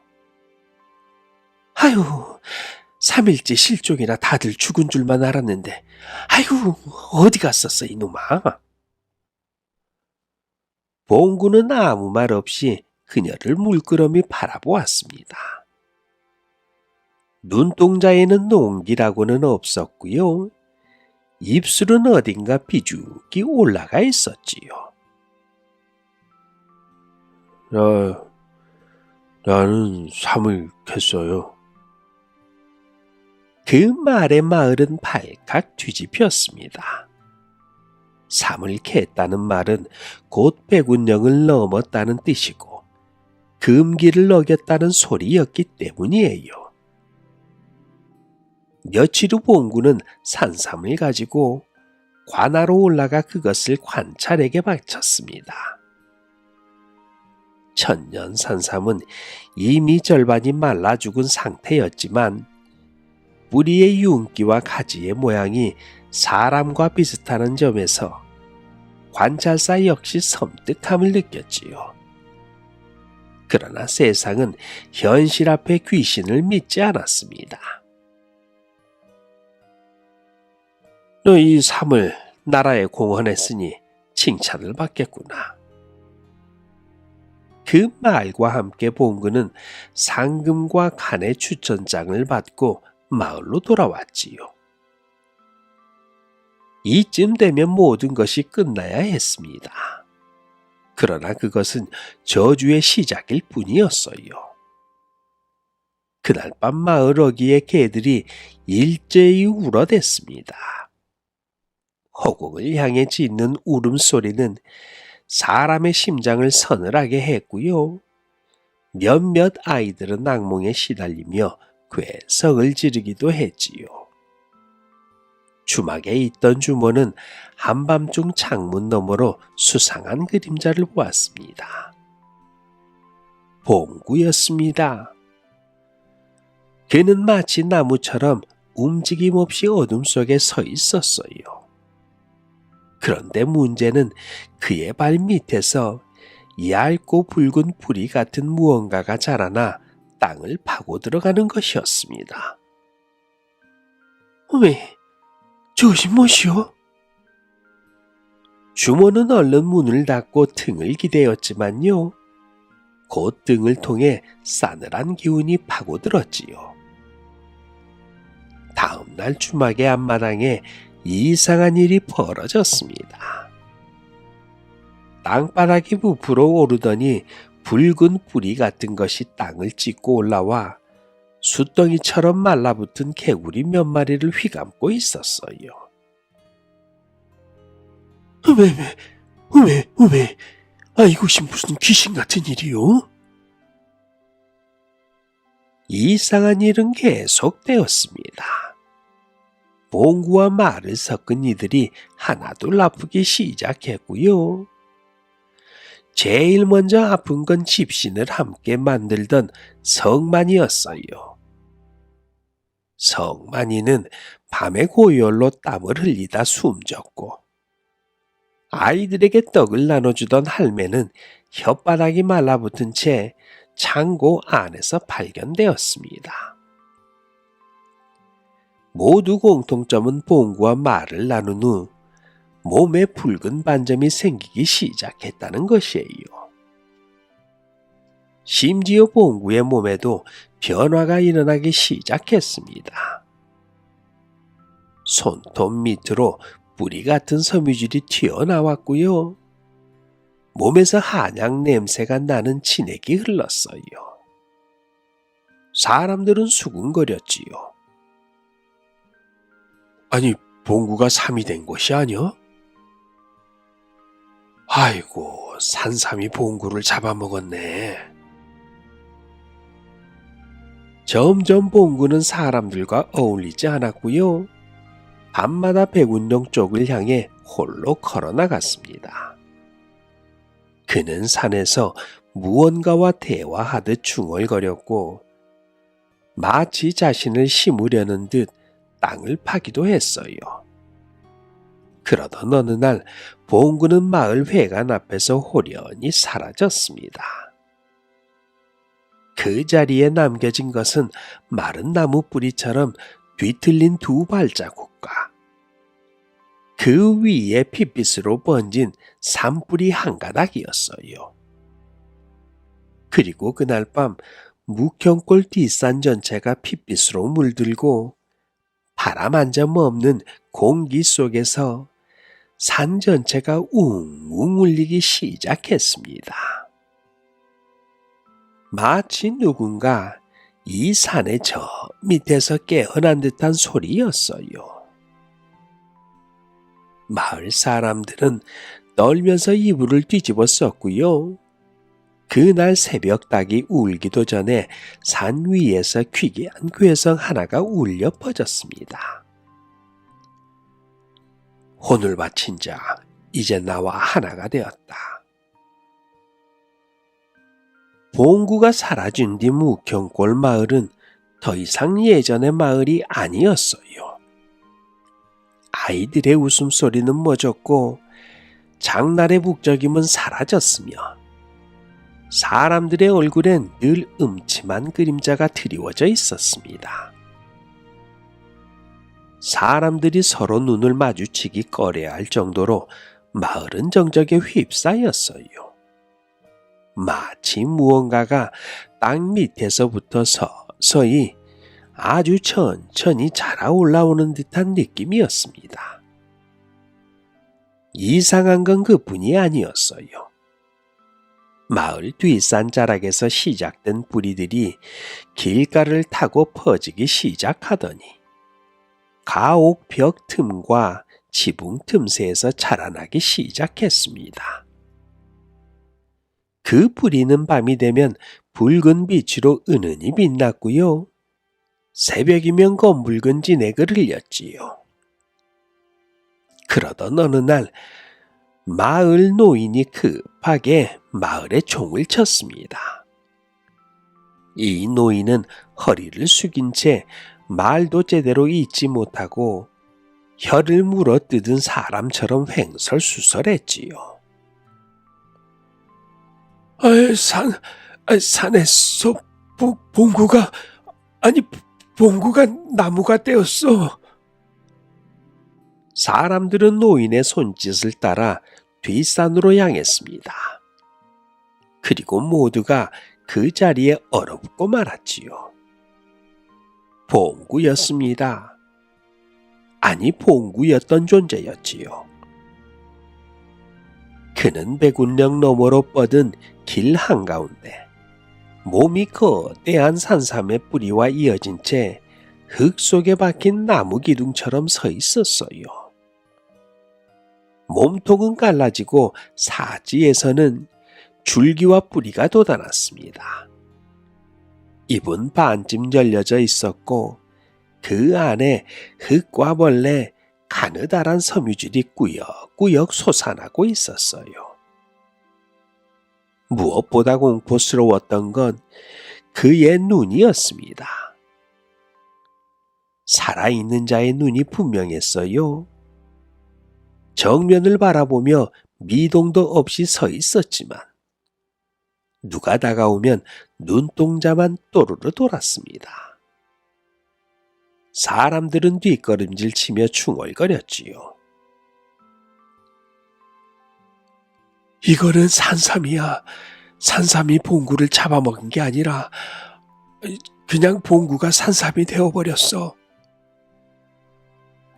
그때 땅이 울리기 시작했습니다.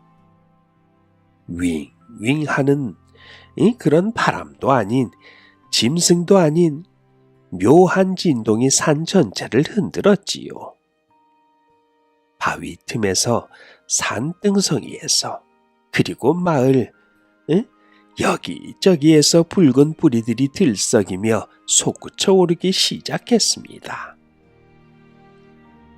처음에는 손바닥만하던 뿌리들이 사람 다리 굵기만큼 자라더니 순식간에 집을 타고 나무를 타고 사람의 다리까지 칭칭 휘가 맞어요.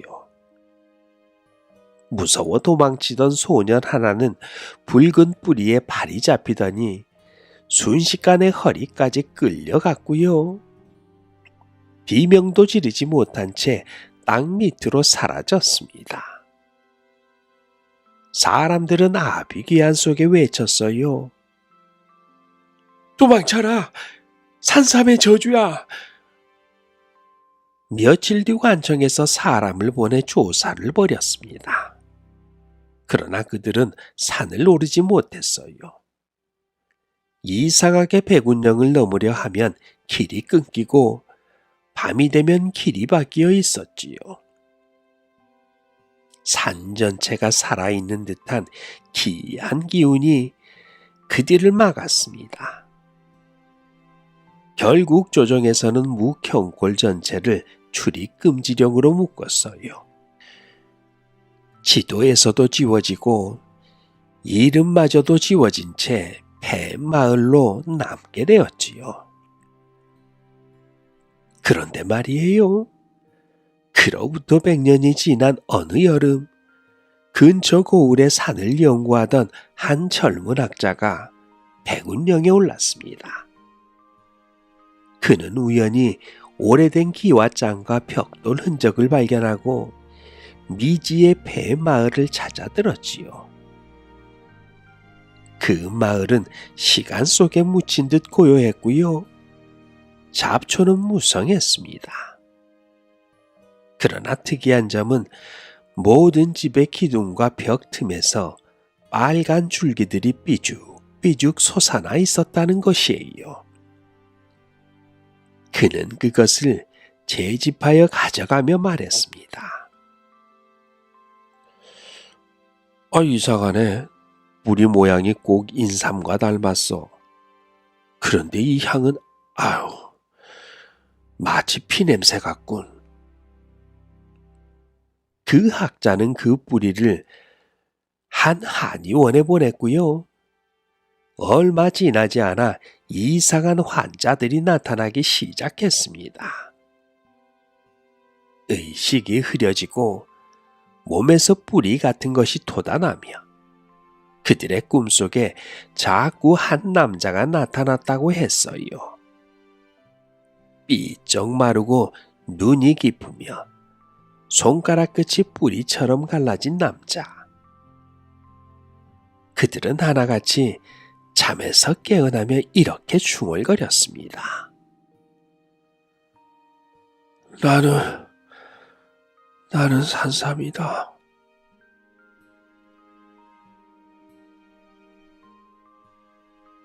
다음 이야기입니다.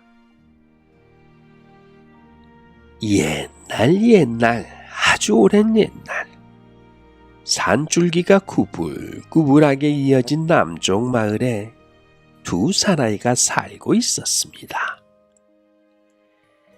이름은 길수와 철민이라고 했는데요. 둘은 마을 앞 개울가에서 물고기를 잡으며 같이 자란 충마고우였어요. 그러나 세월이 흐를수록 두 사내의 성품은 사뭇 달라졌습니다. 길수는 말수가 적고 근면 성실하여 새벽 닭이 울기 전에 일어나 밭을 메고 밤이면 마을 서당에서 한자를 익혔지요. 반면 철미는 말이 많고 잔재주가 뛰어나 윷놀이, 풍류 이런 것에는 능했지만요. 해 뜨기 전엔 일어나는 법이 없었고 한 번 번 돈은 하루를 못 넘기고 탕진했습니다. 길수는 늘 철민을 타이르곤 했지요. 철민아, 인생은 긴 길이야. 게으름 피우다가는 좋은 길도 놓치는 법이야. 그러면 철민이는 희죽 웃으며 대꾸하곤 했습니다. 세상 일은 다 때가 있는 법이야. 나는 때만 잘 만나면 돼. 그러던 어느 날 두 사람은 고향을 떠나 장터에 나가 살림 미천을 마련하기로 했습니다. 둘 다 20해를 간 넘긴 나이, 세상 구경도 해보지 못한 채 고을을 떠난 것이었지요. 전날 밤 두 사람은 외진 시내가에서 들짐승 울음소리를 들으며 쪼그리고 잠을 자려 했습니다. 그때 바람이 불더니 어느덧 앞에 허름한 옷차림의 노인 하나가 나타났어요. 허이, 젊은이들이여, 어디로 가는 길이야? 둘은 깜짝 놀라 일어섰습니다. 하지만 노인의 눈빛이 유난히 맑고 깊어 두 사람은 도리어 마음이 가라앉았지요. 고을박 장터에 가서 살 길을 찾아보려고 합니다. 돈도 없고 기술도 없지만 무엇이든 부지런히 배워볼 참입니다.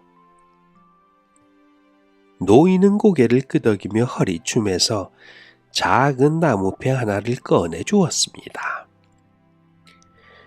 큰 나무패는 싸구려 화투착같이 보였지만요. 자세히 보면 나뭇결마다 한자 하나가 흐릿하게 새겨져 있었습니다.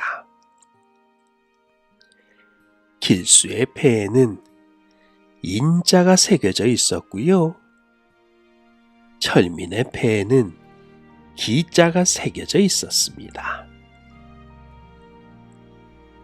그리고 노인은 이렇게 말했어요. 사람의 운명에는 3번의 기회가 온단다. 그때 이 나무패가 따뜻해질 것이야. 그러나 그것이 언제 올지는 아무도 모르지. 배가 뜨거워졌을 때 눈을 들어 하늘을 보아라. 하늘이 열리는 자리에 너희의 길이 있으리라. 그러고는 바람과 같이 사라졌습니다. 두 사람은 멍하니 손 안에 나무패를 들여다보았어요. 그리고 철민은 웃었습니다. 이런 게 뭔 부적이란 말이냐? 따뜻해진다니. 이런 건 장터에 가면 3푼이면 살 수 있어.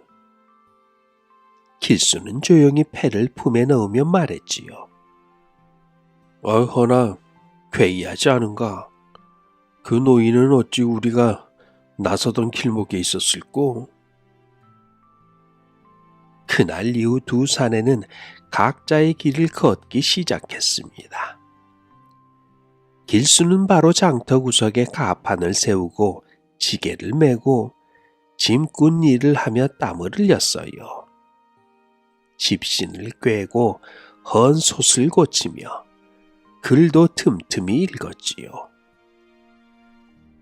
한편 철민은 장터의 풍류객들과 어울려 술과 윷놀이, 화투에 빠졌고요. 어느 날에는 노름판에서 거액을 땄다며 우통을 벗고 장터를 뛰어다니기도 했지요. 길수는 그런 철민을 걱정하며 다시 한번 말했습니다. 철민아, 기회는 반드시 오겠지만 준비한 자에게만 열리는 문이야.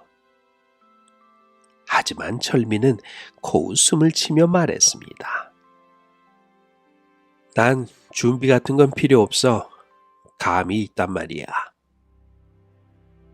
그렇게 시간은 흐르고 두 사내의 손에 들린 작은 나무패들은 서서히, 아주 서서히 따뜻해질 준비를 하고 있었습니다. 한편 첫 번째 기회는 생각보다 이르게 찾아왔어요. 길수가 장터에 나온 지 2년이 되었을 무렵이었습니다. 그는 땀을 흘려가며 장작을 팔고 그리고 짐꾼 노릇도 마다하지 않았지요. 빈틈이 생기면 책보따리를 꺼내 글도 읽었습니다. 빈 털털이 지게꾼이었지만 눈빛은 흔들림이 없었습니다. 그날도 평소처럼 장작을 짊어지고 장터로 향하던 중 그의 품에 넣어둔 나무패가 갑자기 따뜻해지기 시작했어요. 순간 그는 노인의 말이 떠올랐습니다. 배가 뜨거워질 때 하늘을 보아라. 길수는 고개를 들어 하늘을 보았습니다. 맑은 하늘 한가운데 흰 구름이 마치 돛담배처럼 길게 흘러가는 모습이 보였어요. 그리고 그 아래 장터 어귀에는 수염이 길고 의복이 남다른 사내 하나가 화물 상자를 어쩌지 못한 채 애를 먹고 있었습니다. 길수는 곧장 달려가 침을 들어주며 말했지요. 어르신, 무거운 짐을 어찌 혼자 나르십니까? 그 사내는 놀란 눈으로 길수를 바라보다가 이내 반갑게 웃었습니다. 허이, 요즘 보기 드문 사내구먼. 짐꾼이라 해도 품새가 단정하고 말이 고와. 그 사내는 부산포의 한양산단 총책이었고요. 아들의 장례를 치르러 잠시 고향에 내려온 길이었습니다. 길수는 짐을 나른 후에도 함께 식사를 청하고 자신이 배운 글과 장사 이야기를 조심스레 꺼냈지요. 상인은 말없이 길수를 바라보다가 나지막히 말했습니다. 자네 나와 함께 올라갈 생각은 없는가? 그리하여 길수는 상단의 말단 점원이 되었고요. 그는 첫 기회를 놓치지 않고 꽉 움켜쥐었던 것이지요. 반면 철민에게도 같은 날 첫 번째 기회가 찾아왔습니다. 그는 유판에서 승부수를 띄우다 돈주머니가 텅 빈 채로 주막 뒤에서 꿉꿉한 담뱃대를 피우고 있었지요. 그때 그의 나무패가 미세하게 따뜻해지기 시작했습니다. 철민은 그것이 뭔가 싶은 듯 잠깐 들여다봤지만 곧바로 웃으며 주막 안으로 들어갔지요. 패가 뜨끈해졌다고? 아유, 술이 좀 올랐나 보네. 그날 밤 한양의 어느 장사꾼이 주막에 들어와 저 먼 구인을 붙이려 했지만 철민은 진작 자리에 뻗어버리고 말았습니다. 그가 흘려보낸 기회는 말없이 지나갔고요. 다음 날 아침 주막벽엔 저 먼 구함이라는 종이만 나부끼고 있었지요.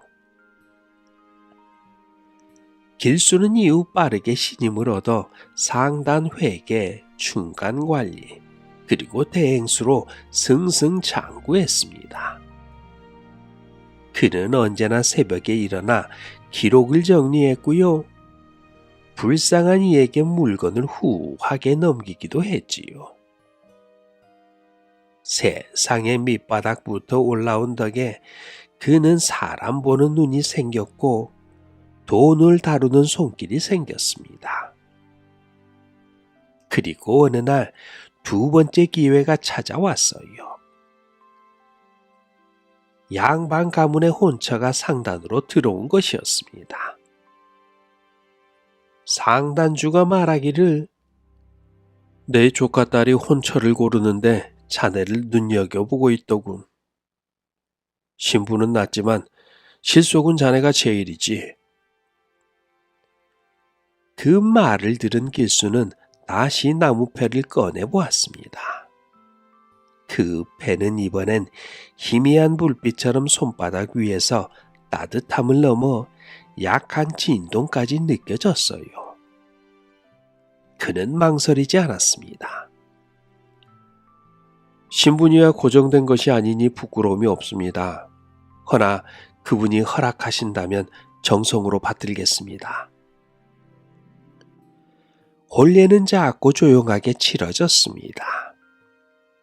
그 길수는 사돈의 조언을 받으며 한양에서 진짜 상업 가문을 꾸리게 되었고요. 관가에도 이름이 오르기 시작했지요. 철민도 두 번째 기회를 맞이했습니다. 이번에는 한 늙은 장사꾼이 그에게 다가와 말했지요. 자네처럼 말 잘하고 얼굴 되는 사내가 뇌 뒤를 잇지 않겠는가? 철민은 잠시 혹했지만 도박빚을 먼저 갚아야 한다는 이유로 그 제안을 다음으로 미뤘습니다. 그 사이 장사꾼은 다른 제자를 얻어 떠났고요. 절미는 세상 다 거짓이야라며 술에 의지하게 되었지요. 한편 마침내 세 번째 기회는요. 나라에 큰 물난리가 나며 백성을 돕는 일을 공신으로 세운다는 조정의 명이 내려진 날 찾아왔습니다. 길수는 상단의 곡식을 풀어 한양 근처의 수재민에게 쌀을 퍼주었고요. 그 공으로 그는 왕의 칙령을 받아 벼슬에 오르게 되었지요. 그 순간 그의 나무패는 마치 태양빛처럼 뜨겁고 환하게 빛났습니다. 길수는 조용히 눈을 감으며 노인의 말을 떠올렸지요. 사람에게는 세 번의 기회가 있다. 절민도 그날 주막 귀퉁이에서 마지막으로 자신의 나무패를 꺼내어 보았습니다. 그 패는 손바닥 안에서 한 차례 불처럼 날아오르더니 곧 싸늘히 식어버렸어요. 그는 멍하니 그 패를 바라보다가 그 자리에서 조용히 흐느끼기 시작했습니다. 참으로 세월은 빠른 것입니다. 햇수로 벌써 30년이 흘러버렸어요. 한양에서는 해마다 백화상단이라 불리는 거대한 상회가 곡물, 약재, 비단, 철물, 심지어 염전까지 아우르는 거상으로 성장했지요. 그 중심에 바로 길수 대감이 있었습니다.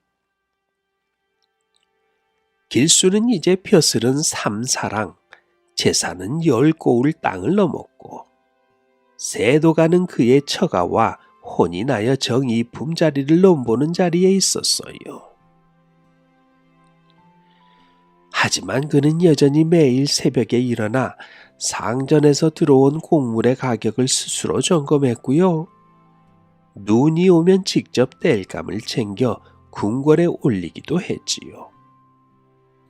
사람들은 그를 상인 중에 선비, 길대감이라고 불렀고요.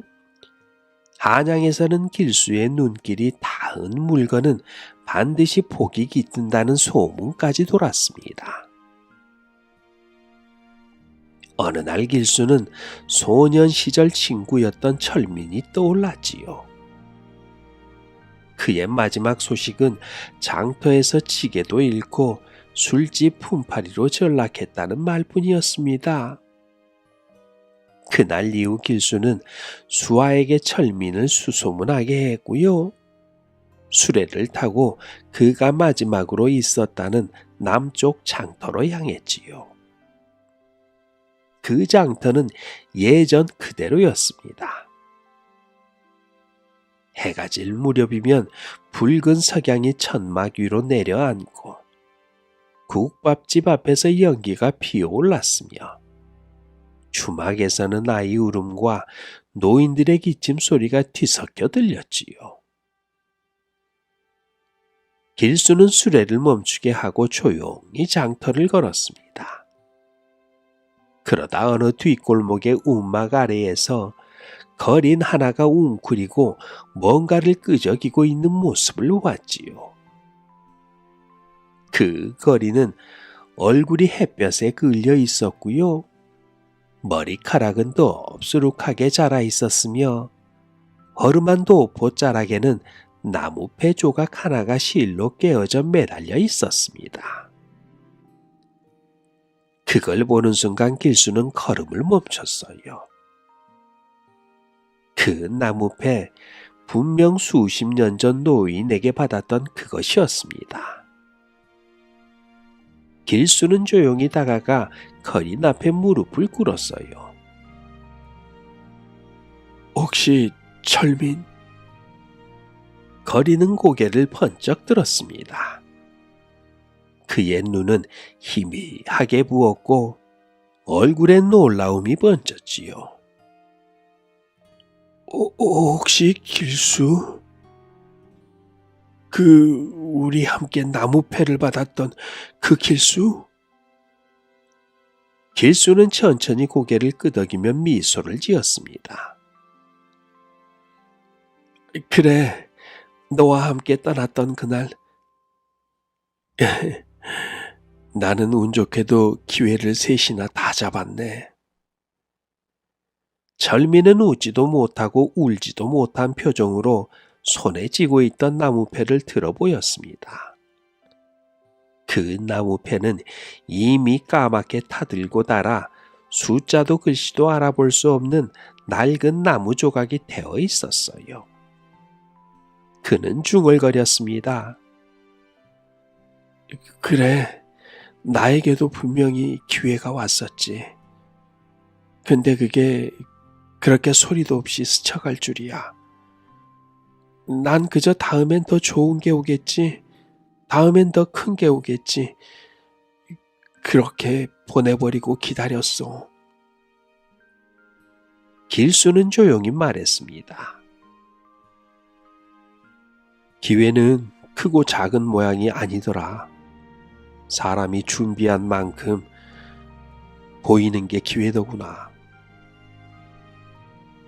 철민은 눈을 감았습니다. 입술 끝에 미세한 떨림이 일었어요. 너처럼 되지 못한 건 아마 너처럼 간절하지 않았기 때문이었겠지. 길수는 새 옷과 쌀자루 그리고 엽전을 철민에게 건넸습니다. 그러나 철민은 고개를 저으며 말했어요. 아니라 이 몸뚱이는 내 옷보야. 이대로 이 업을 이대로 받아가야지. 나는 이제야 진짜 따뜻함이 뭔지 알 것 같아. 그날 밤 철민은 조용히 장터를 떠났어요. 그리고는 어디로 갔는지 아는 이는 아무도 없었습니다. 다만 몇 해 뒤 어느 고을 서당 뒷마당에서 지게를 지고 화단을 가꾸는 늙은이가 아이들에게 이런 말을 했다고 했어요. 너희들은 3번의 기회를 절대로 흘려보내지 말거라. 그건 금덩이처럼 반짝이지도 않고 북을 치며 오지도 않아. 그저 조용히 너희가 고개를 숙이고 있을 때 어깨를 슬쩍 두드릴 뿐이란다. 이 말에 아이들은 물었습니다. 그럼 할아버지는 기회를 다 잡으셨나요? 늙은이는 고개를 끄덕이지도 젓지도 않았어요. 다만 하늘을 올려다보며 눈을 감았습니다. 그의 허리춤엔 여전히 달아빠진 나무패 하나가 조용히 흔들리고 있었습니다. 길수는 이후에도 한양에서 부귀 영화를 누리며 많은 사람들에게 기회를 나누어 주는 자가 되었지요.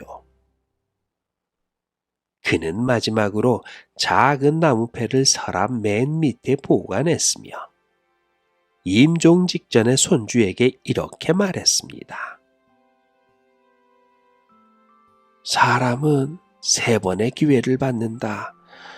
그러나 그걸 알 수 있는 자는 100에 하나나 있을까? 그 하나가 되려면 마음을 먼저 닫고 준비하는 수밖에 없어. 오늘 이야기는 여기까지입니다. 좋은 시간 되셨기를 바라며 더 좋은 이야기로 찾아뵙겠습니다.